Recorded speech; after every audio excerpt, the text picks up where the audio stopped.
It's Friday, April 25th, 2014, and let's talk about what happened this week over at xdadevelopers.com.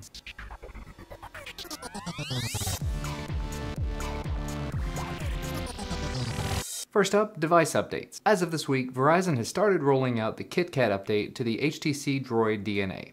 This 600 megabyte update brings Sense 5.5 along with it. Unfortunately, as of the time of this video being recorded, the OTA has not been mirrored yet. I'm sure it's just a matter of time before it's uploaded, so keep an eye out on the forum thread for links if you can't wait for the OTA, or if you really just want to poke around in it once it's uploaded. And speaking of Sense 6, as I mentioned, the DNA update's coming with Sense 5.5, but we've already seen Sense 6 on the new HTC One M8.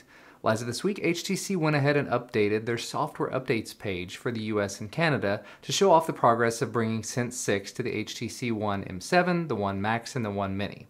Looks like most of the variants of those devices are now in the integration phase, so they're working with the carriers to blop on a bunch of extra crapware. As it was mentioned previously, they're still planning on releasing these updates sometime in May, so if you've got one of the devices that I mentioned and you're interested in that Sense update, if you're one of those people that like it, be on the lookout and we'll keep you up to date as we know more about it. Moving right along in a different direction. If you know me, I'm a bit of a Linux fanboy, so when a story popped up on the site talking about Android development as well as Linux, I knew I had to talk to you about it. XDA senior member Ewing started up a forum thread providing a guide to getting started developing Android apps using BBQLinux.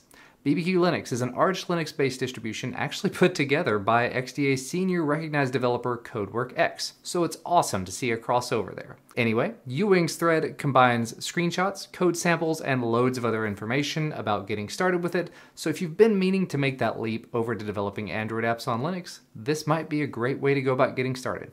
Take a look at his forum thread for all the details. And the last thing I thought I'd mention, on Thursday of this week, Google actually made Glass available for purchase again for a very short amount of time. Loads of blogs and news sites picked up the story, and apparently it wasn't entirely accurate. The Google Glass Twitter account came out to say the link that they provided was not really out there for anybody. It was out there for the people who were still in the pipeline trying to purchase it from last week. By the time I went to the page to take a look at it myself, everything was already sold out, so whatever problem they had, they must have gone ahead and fixed it, turned off the link, whatever. Still kind of makes you wonder when the general availability for Glass is going to happen and if the price is still going to be at $1,500, because that's what it is right now. I've had my opportunity to buy Glass for a while. I can't make myself pay that much for it, and I'm sure a lot of you would say the same thing. Here's just hoping that once it does become available, it'll be a little less than that. Anyway, as usual, there were 3 other videos posted to XDA Developer TV this week. In the first one, TK did another XDA Exposed Tuesday talking about per-app fonts. Then he did a walkthrough of using Tasker with your Samsung Galaxy Gear.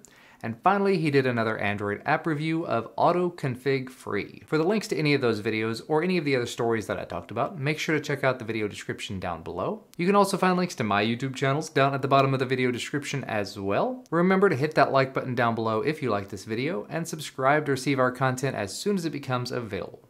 Thanks so much for watching though, and I'll see you next time.